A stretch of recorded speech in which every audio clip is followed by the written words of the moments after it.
Assalamualaikum warahmatullahi wabarakatuh. Pada perkuliahan kali ini kita akan membahas tentang distribusi frekuensi.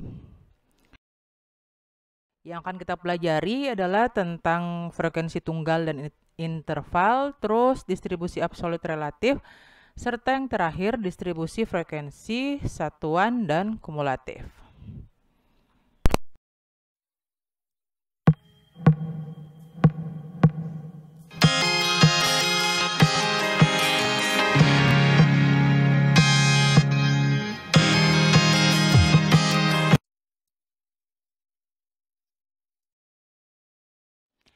Nah, kita mulai dengan mengenali apa itu distribusi frekuensi tunggal ya.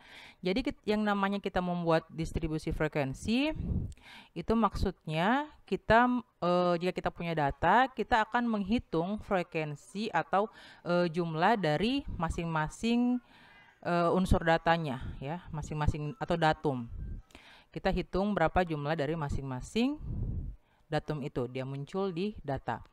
Nah, kalau frekuensi tunggal itu yang seperti apa? Frekuensi tunggal itu dia bentuknya seperti ini ya. Jadi awalnya kita punya data seperti ini.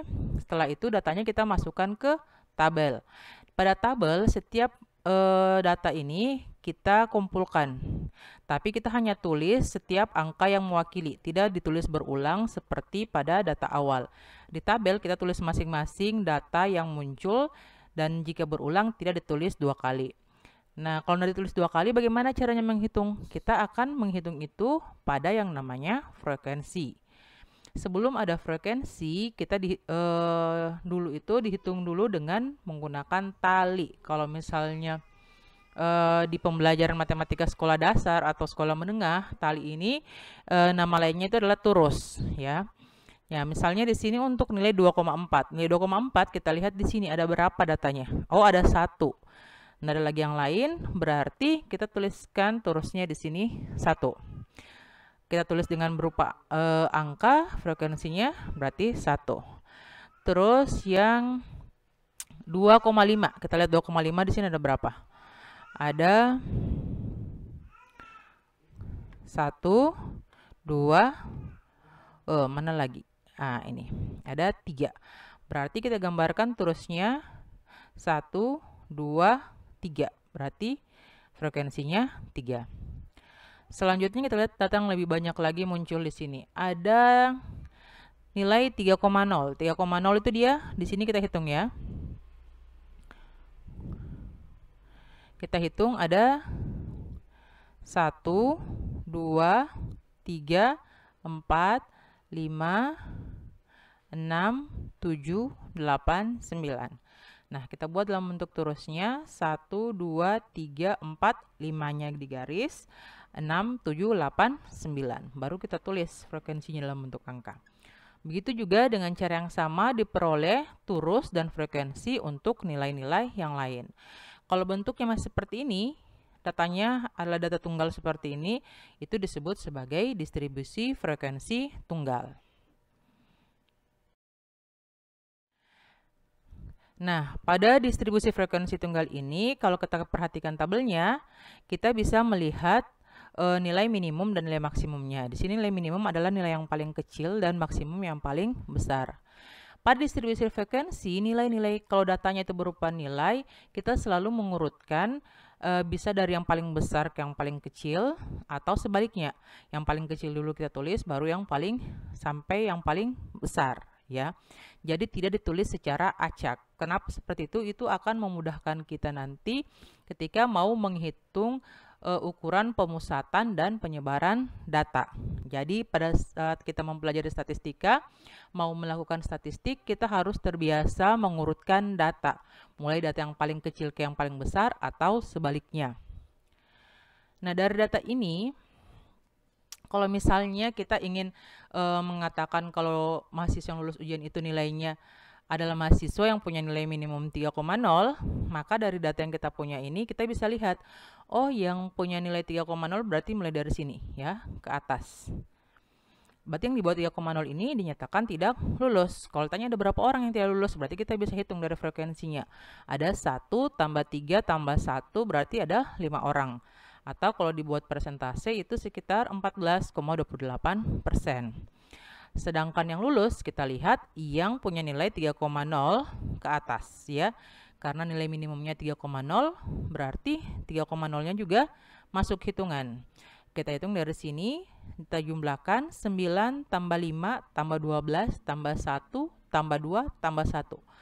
Hasilnya itu adalah 30 orang atau sekitar 85,72% ya.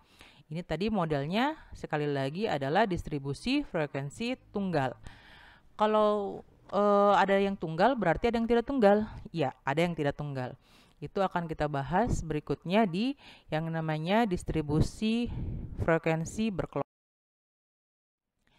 Nah, apabila jarak nilai atau skor terendah dengan tertinggi cukup lebar dan N sampelnya itu cukup besar, maka sebaiknya kita menggunakan distribusi frekuensi dengan menggunakan kelompok interval atau kelas interval. Nah, untuk lebih jelasnya kita bisa melihat pada contoh berikut ini. Nah, di sini mungkin kalian sudah pernah lihat kalau di sekolah menengah pertama SMA itu kalian sudah belajar yang model seperti ini ya.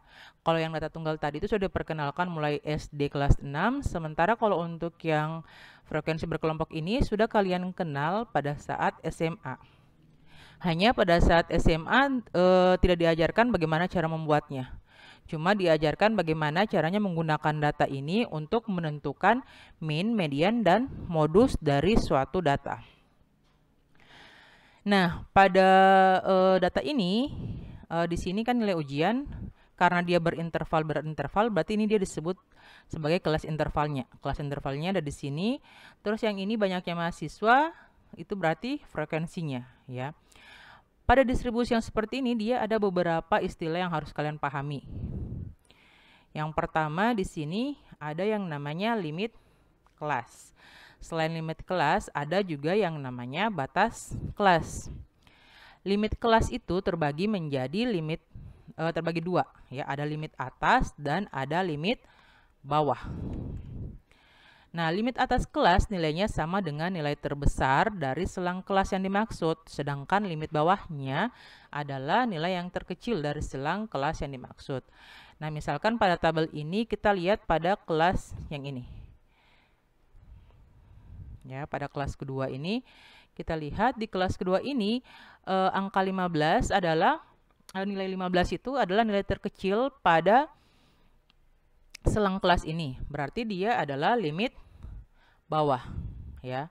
Sementara untuk yang 19 dia adalah limit atas. Karena dia adalah nilai terbesar untuk interval atau selang kelas yang ini. Ya, ingat limit bawah itu ada yang nilai terkecilnya, sementara limit atasnya adalah nilai yang terbesarnya.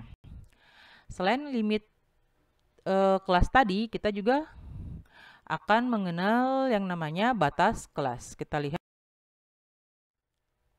penjabaran selanjutnya. Nah, bagaimana caranya menentukan batas kelas? Jadi batas kelas itu nilainya sama dengan limit atas kelas ditambah dengan 0,5 ya, ditambah 0,5 jika nilainya dalam batas kelasnya itu adalah bilangan bulat. Ya. Jadi kalau bilangannya itu bulat, artinya bilangan yang tidak mempunyai koma seperti 1, 2, 100, 500 yang tidak ada komanya, itu dia merupakan bilangan bulat dan itu dia untuk menentukan batas kelasnya ditambah atau dikurangkan 0,5 ya. Untuk batas atas batas atas itu kita akan tambah dengan 0,5 dari limit atasnya. Sementara yang batas bawah kita akan kurangi dengan 0,5 untuk kita akan kurangi limit bawahnya dengan 0,5. Itu kalau bilangan bulat. Bagaimana kalau bilangannya tidak bulat? Misalnya kita dapat datanya 12,5, 16,3 yang ada satu angka di belakang koma.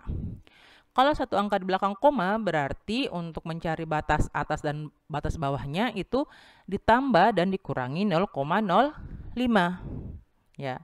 Sekarang bagaimana lagi kalau datanya itu di belakang koma lebih dari satu angka, misalnya 2 angka. Nah, tinggal disesuaikan. Kalau 2 angka berarti kita tambahkan dengan 0,05. 0,005, maaf ya. Sementara kalau 4 kelas berarti nolnya jadi 4 ditambah 0,0 maaf, kalau ada 4 angka belakang koma berarti kita tambah batas limitnya itu dengan bilangan ini yang nolnya ada 4, berarti 0,0005. Ya, disesuaikan dengan limit atas dan limit bawahnya tadi. Karena di selanjutnya kita lihat ini di datanya kita punya datanya itu bilangan bulat ya. Jadi kita akan gunakan 0,5. Di sini limit bawahnya tadi 10 untuk kelas yang pertama. Dikurang dengan 0,5 kita dapatkan batas bawah kelas untuk interval yang pertama 9,5. Setelah itu limit atasnya itu 14. Kita tambah dengan 0,5. Jadinya batas atas kelasnya untuk ini adalah 14,5. Untuk kelas yang kedua kita lihat 15 kita kurangi dengan 0,5 itu hasilnya 14,5. Terus 19 kita tambah dengan 0,5 hasilnya 19,5. Ingat ya, sekali lagi batas bawah itu dikurang sementara batas atasnya itu ditambah. Kita melakukan hal yang sama untuk semua kelas ya. Semua kelas dilakukan proses yang sama. Di sini kita bisa melihat kalau yang menjadi batas atas kelas pada kelas ini dia akan menjadi batas bawah kelas di kelas selanjutnya ya. Kita bisa lihat di sini 19,5 batas atas, pada kelas berikutnya dia menjadi batas bawah. 24,5 di sini batas atas, pada kelas berikutnya dia jadi batas bawah. Begitu seterusnya. Oke. Nah, selain batas atas, selain batas kelas dan limit kelas, kita juga mengenal yang namanya titik tengah. Dari mana titik tengah diperoleh? Kita bisa memperoleh dengan dua cara, yang mana hasilnya itu pasti menghasilkan nilai yang sama. Yang pertama kita bisa dapatkan dari limit atas ditambah limit bawah bagi 2. Hasilnya 12, kayak ini ya. 14 tambah 10 itu 24, bagi 2 hasilnya 12. Bisa juga kita gunakan batas kelasnya, hasilnya akan sama. Dari mana? Dari 14,5 ditambah 9,5 itu hasilnya juga 24, bagi 2 juga hasilnya sama dengan 12. Dengan cara yang sama kita peroleh titik tengah untuk semua kelas interval kita. Frekuensinya tadi sudah tahu ya caranya, kita tinggal hitung. Oke, untuk lebih jelasnya sekarang kita harus tahu bagaimana caranya kita membentuk interval-interval ini. Nah, langkah-langkah membuat tabel distribusi frekuensi. Di sini ada 9 langkah yang Ibu sajikan ya. Langkah yang pertama itu kita cari dan tentukan skor tertinggi dan terendah pada data yang akan kita sajikan. Kita lihat dulu, skor tertinggi itu sama saja dengan skor maksimumnya, skor terendah itu skor minimum. Kalau kita masukkan datanya di Excel, Microsoft Excel itu akan sangat mudah untuk kita lihat ya, kalau datanya dalam bentuk data yang acak. Yang kedua, cari selisih antara skor tertinggi dan terendah. Yang ketiga, tentukan banyak kelas interval yang akan digunakan dengan menggunakan rumus Stargess, yaitu K sama dengan 1 tambah 3,3 dikali log N. Sebentar Ibu tunjukkan bagaimana caranya menghitung ini. Dengan N itu adalah banyaknya data yang kita punya. Yang keempat, tentukan panjang kelas dengan menggunakan rumus skor tertinggi kurang skor terendah dibagi banyak kelas ya, dibagi K yang kita dapat pada langkah ketiga tadi. Setelah itu, langkah kelimanya kita menentukan limit bawah kelas bagi selang pertama dan kemudian tentukan batas bawah kelasnya. Setelah menentukan limit bawah dan batas bawah, kita tambahkan panjang kelas pada batas bawah kelas yang sudah kita peroleh ya. Jadi ingat di sini yang perlu kalian garis bawahi adalah Panjang kelas itu kita tambahkan pada batas bawah, bukan pada limit bawahnya. Tambahkan panjang kelas pada batas bawah kelas untuk memperoleh batas atas kelasnya. Oke. Setelah itu kita akan lakukan hal itu secara berulang pada semua interval. Yang langkah ke-6, daftarkan semua limit kelas dan batas kelas dengan cara menambahkan panjang kelas pada limit dan batas kelas pada selang kelas sebelumnya. Jadi dari langkah kelima ini untuk kelas pertama, yang kelas-kelas setelahnya kita runut ya. Jadi yang untuk info dari kelas pertama kita gunakan di kelas kedua, atau batas atasnya di kelas pertama kita jadikan batas bawah di kelas kedua. Terus batas atas di kelas kedua kita jadikan batas bawah di kelas ketiga, dan seterusnya ya. Langkah ke-7, tentukan nilai titik tengah kelas bagi masing-masing selang kelasnya dengan cara yang sudah Ibu sebutkan tadi. Yang ke-8, tentukan frekuensi bagi masing-masing kelas. Setelah itu, langkah terakhir, jumlahkan kolom frekuensi dan periksa apakah hasilnya sama dengan banyaknya data pengamatan. Kalau jumlah dari frekuensi itu belum sama, berarti ada data yang terlewat untuk kalian hitung. Nah, untuk lebih dipahami, kita akan masuk ke praktek pembuatan tabel distribusi frekuensinya. Kita lihat contohnya ya. Di sini Ibu punya data tentang IQ mahasiswa ya, datanya masih teracak. Di sini Ibu sudah lengkari data terendahnya itu 75 dan data tertingginya adalah 149. Kita pembuatan tabel distribusi frekuensi. Yang pertama, cari dan tentukan skor tertinggi dan terendah pada data yang akan kita sajikan. Ini kita sudah punya ya. Skor tertingginya itu 149 dan skor terendahnya adalah 75 ya. Setelah itu jumlah datanya yang kita punya adalah 30 atau N-nya sama dengan 30. Langkah yang kedua, kita cari selisih antara skor tertinggi dan terendah. Di sini skor tertingginya itu adalah 149 tadi ya. Selisih yang dimaksud itu berarti kita mengurangi. Jadi kita kurangkan skor tertinggi dengan skor terendahnya, yaitu 149 kurang 75 menghasilkan 74. Kita lanjut ke langkah yang ketiga, yaitu menentukan banyak kelas interval yang digunakan menggunakan rumus Stargas ya. Jadi K sama dengan 1 tambah 3,3 kali log N sama dengan 1 tambah 3,3 kali log 30, karena tadi N-nya sama dengan 30 ya. Jadi kalau misalnya jumlah datanya bukan 30, misalnya ada 40 data, berarti di sini jadi log 40. Begitu juga kalau datanya 100 dan seterusnya. Di sini kalian cari dulu nilai log 30. Bisa menggunakan kalkulator atau aplikasi Microsoft Excel. Dan didapatkan log 30 itu 1,477 sekian-sekian. Lalu kita kali 3 kali 1,477 itu ya. Jangan kalian tambah dulu 1 tambah 3,3, tapi kalian kali dulu ya. Ingat, dikali dulu 3,3 kali 1,477. Itu menghasilkan 4,8744 sekian-sekian.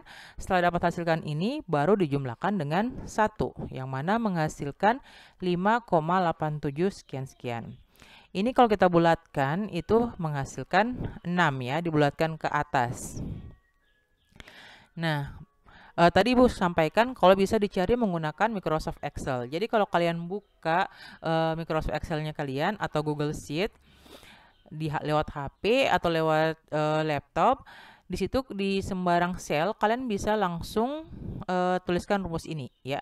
Sama dengan 1 ditambah 3,3 bintang-bintang. Jadi bintang-bintang ini kalau di Microsoft Excel itu artinya kali ya.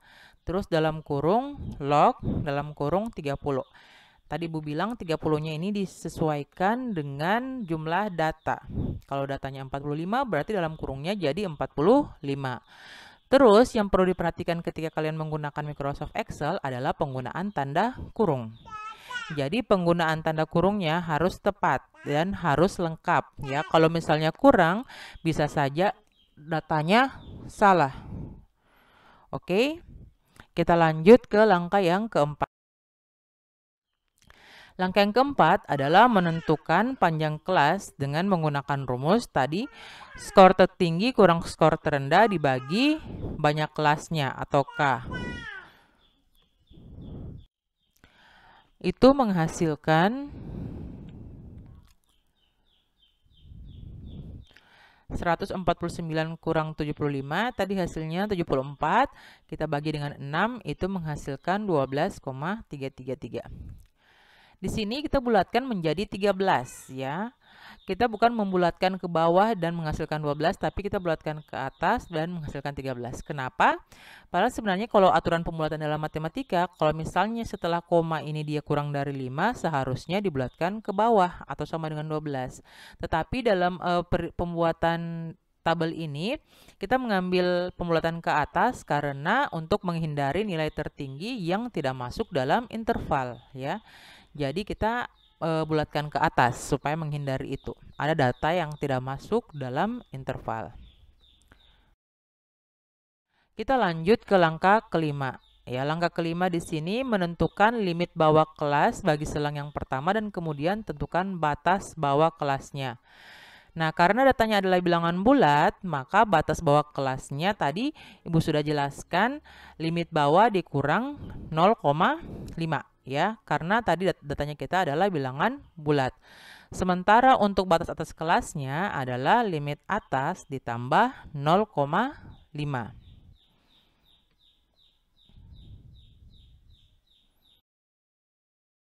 Selanjutnya kita masuk ke langkah ke-6 sampai ke-9 ya. Jadi kita sudah kita akan membuat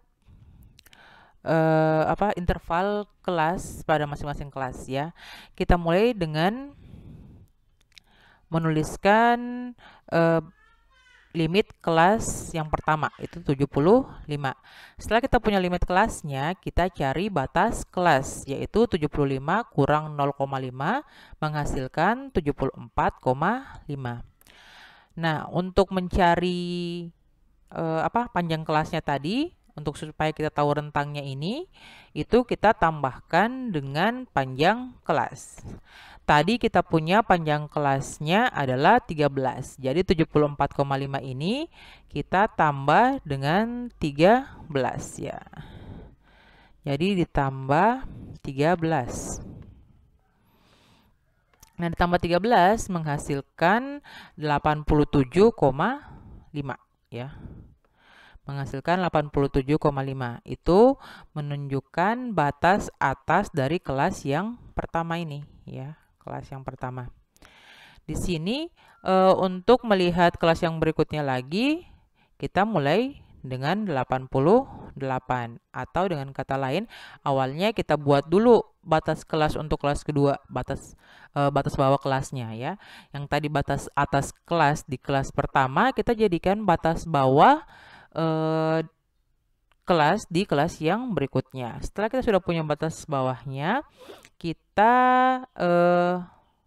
tentukan batas atas kelas untuk kelas yang kedua ini. Dengan cara apa? Cara seperti yang pertama tadi, tambahkan dengan 13 atau tambahkan dengan panjang kelasnya, menghasilkan 100,5.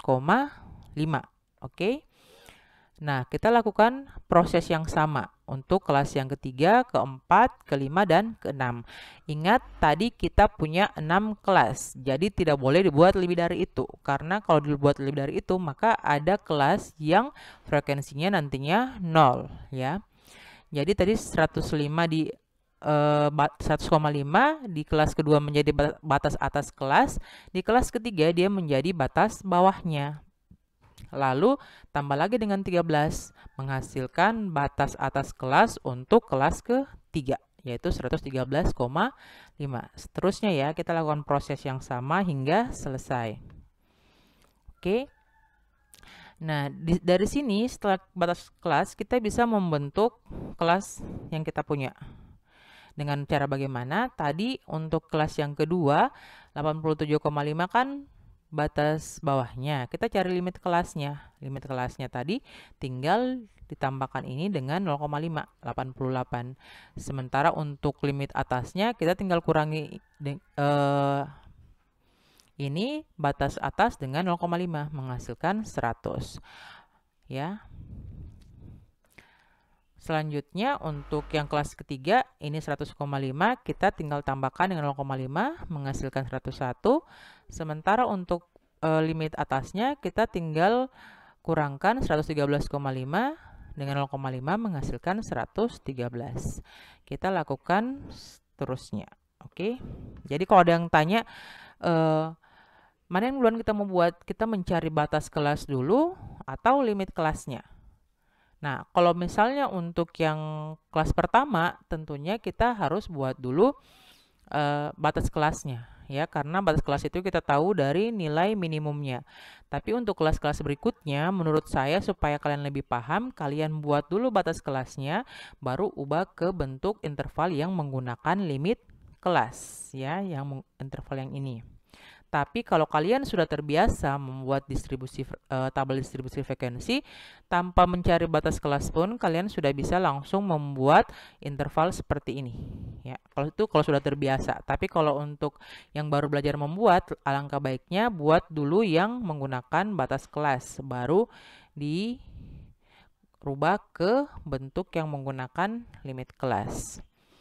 Oke, setelah kita punya batas kelas dan interval kelas yang di masing-masing kelas kita sudah lengkap, kita lanjutkan ke langkah ke-7, yaitu menentukan nilai titik tengah kelas pada masing-masing kelas, ya. Tadi Ibu sudah jelaskan caranya di awal, kalian bisa pilih menggunakan batas kelas atau menggunakan limit kelas. Jadi kalian cukup jumlahkan batas bawah ditambah batas atas bagi 2, atau limit bawah ditambah limit atas bagi 2, ya, hasilnya akan menunjukkan hasil yang sama.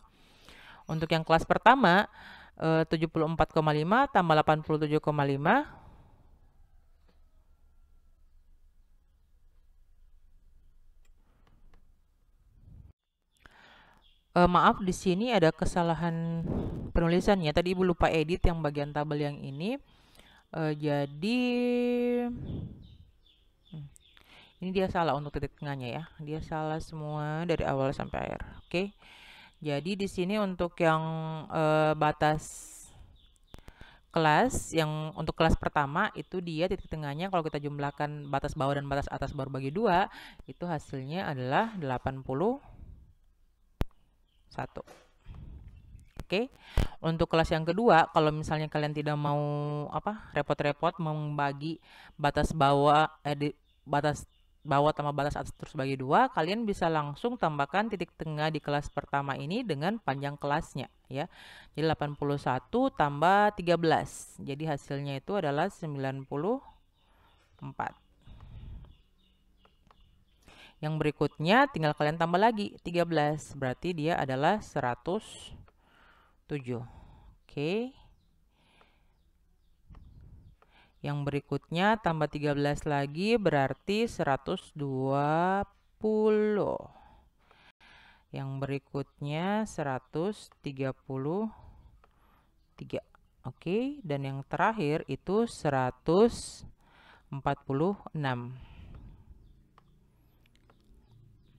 Oke. Jadi cara peluraiannya sama semua, ya. Kalian bisa pilih mau tambah batas bawah tambah batas atas bagi 2, atau bisa langsung dijumlahkan dengan panjang kelasnya. Nah, setelah kita menentukan titik tengah, kita lanjut ke menentukan frekuensi bagi masing-masing kelas, ya. Di sini kalian tinggal mengecek ke data awal yang kalian punya tadi, ya. Data awal yang pertama itu untuk data yang di antara 75 sampai 87 itu ada berapa data. Jadi kalian lihat nilai-nilai yang ada di rentang 75 sampai 87. Bisa misalnya 76, 80, 81, 85, yang jelas tidak keluar dari interval ini.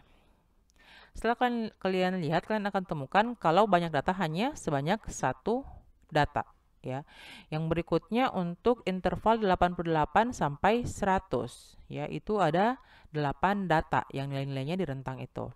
Seterusnya kalian akan hitung dan dapatkan untuk semua kelas interval nilai frekuensinya. Lalu kalian bisa memastikan, yang terakhir dipastikan kalau jumlah dari semua ini 1 tambah 8, 1 tambah 8 tambah 2 tambah 12 tambah 5 tambah 2 itu harus sama dengan 30. Jika tidak sama dengan 30 berarti ada data yang kalian belum masukkan ya. Jadi mungkin ada di antara selang kelas-kelas ini yang frekuensinya itu masih salah. Makanya datanya tidak sama dengan 30. Oke, kita lanjut ke pembahasan berikutnya. Nah, selain frekuensi yang kalian lihat, yang sudah kalian lihat tadi, itu tadi yang kalian lihat itu frekuensinya itu dikenal juga dengan nama frekuensi absolut ya. Jadi frekuensi absolut itu adalah distribusi bilangan yang menyatakan banyaknya data pada suatu kelompok tertentu. Selain dari frekuensi absolut ini, ada juga yang namanya frekuensi kumulatif dan frekuensi relatif. Jadi frekuensi kumulatif itu diperoleh dengan menjumlahkan frekuensi absolut sebelum suatu kelas interval hingga kelas tersebut. Sebentar kita lihat ya caranya. Sementara frekuensi relatif diperoleh dengan membagi frekuensi absolut kelas dengan frekuensi total atau banyak datanya. Nah, jika kita total, frekuensi relatif ini itu akan sama dengan 100% atau 1. Sementara dari frekuensi relatif tadi, kita juga bisa dapatkan data yang namanya sebaran persentase dengan cara mengalihkan semua frekuensi relatifnya dengan 100.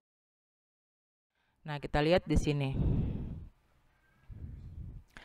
Untuk frekuensi absolut tadi sama ya, seperti yang kita dapatkan.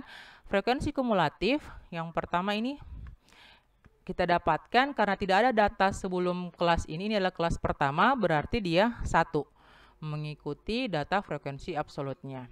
Untuk di kelas kedua, di sini 9. Kenapa 9? Awalnya 1 ditambah 8 itu hasilnya 9. Frekuensi kumulatif yang di kelas ketiga itu diperoleh dari 1 tambah 8 tambah 2. 9 tambah 2 itu hasilnya 11. Seterusnya untuk kelas yang keempat berarti tinggal kita tambahkan dari pertama sampai kelas yang kita tuju ya. Jadi 1 tambah 8 tambah 2 tambah 12. Hasilnya itu 23. Begitu seterusnya.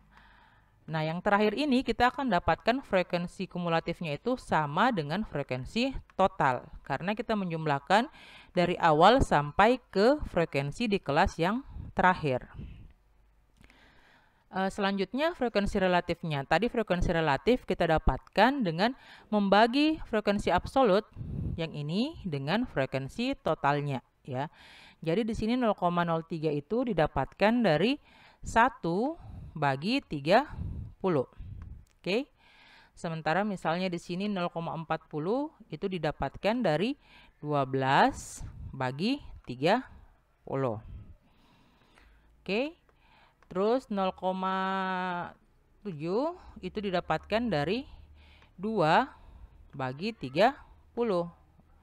Begitu seterusnya untuk melengkapi frekuensi relatifnya.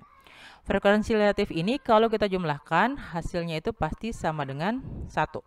Kalau tidak sama dengan 1 berarti ada perhitungannya kalian yang salah.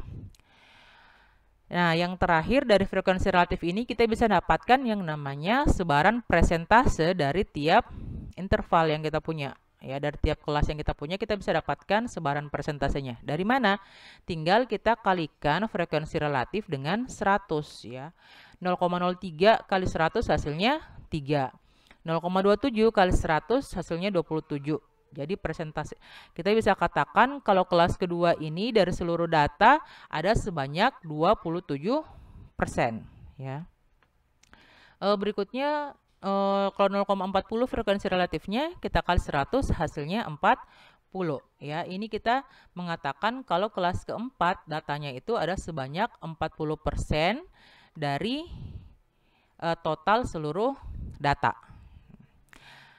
Kalau tadi frekuensi relatif kita jumlahkan hasilnya 1, sebaran persentase ini kalau kita jumlahkan hasilnya adalah 100.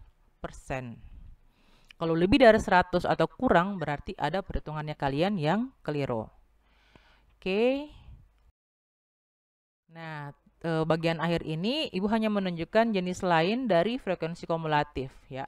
Jadi frekuensi kumulatif ini bisa kita nyatakan dalam dua bentuk lain. Itu dikenal dengan frekuensi kumulatif kurang dari dan frekuensi kumulatif lebih dari ya. Yang kurang dari ini kita lihat ya, misalnya ini. Kita urut dari yang kurang dari 153. Mana dia? Dari sini ya. Kita yang kurang dari 153 berarti kita hitung semua data yang di bawah nilai 153. Itu sama saja dengan frekuensi kumulatif di kelas terakhir. Itu 30. Yang berikutnya kita lihat yang kurang dari 140 ya. Itu semuanya 28 ya, sama dengan frekuensi kumulatif pada kelas yang ke-5. Nah, yang terakhir misalnya ini yang kurang dari 75 ada enggak? Yang kurang dari 75 itu dia tidak ada. Kenapa tidak ada? Karena tadi datanya yang paling kecil itu adalah 75. Selain yang kurang kumulatif yang dinyatakan dengan lebih dari atau sama dengan ya. Itu dia kita lihat mulainya dia terbalik ya, terbalik dengan yang kurang dari tadi. Kalau tadi yang kurang dari tidak ada yang kurang dari 75 dia sama dengan 0. Kalau yang lebih dari tidak ada yang lebih dari 153 ya, karena tadi data maksimumnya yang kita punya tadi berapa? 149 ya kalau tidak salah. Jadi dia yang lebih dari ini dia sama dengan 0. Sementara kalau yang lebih dari 75 itu sama saja dengan semua data ya. Yang lebih besar sama dengan 75 itu dia sama dengan frekuensi kumulatif untuk semua data untuk kelas terakhir. Dia itu 30. Untuk data yang lebih besar dari 127 kita lihat dia di sini adanya. Dia itu sebesar 7 data. Dari mana kita dapatkan 7? Dari mana ya? Ya, dari sini ya, kita lihat. Yang lebih besar dari 127 berarti yang ini masuknya ya, yang data yang di kelas ke-4 di kelas ke-5 dan di kelas ke-6. Itu dia sebanyak 7. Kalau yang lebih besar dari 114 kita hitungnya berarti ini. Tadi 7 ditambah lagi dengan 12 berarti 19. Begitu seterusnya ya. Oke, itulah rangkaian materi yang Ibu bawakan pada pembelajaran kita kali ini. Jika ada yang kurang dipahami, kalian bisa memberikan komentar langsung pada video atau bisa memberikan pertanyaan di Google Classroom. Terima kasih. Semoga materi yang Ibu berikan mudah dipahami dan bermanfaat bagi kita semua. Assalamualaikum warahmatullahi wabarakatuh.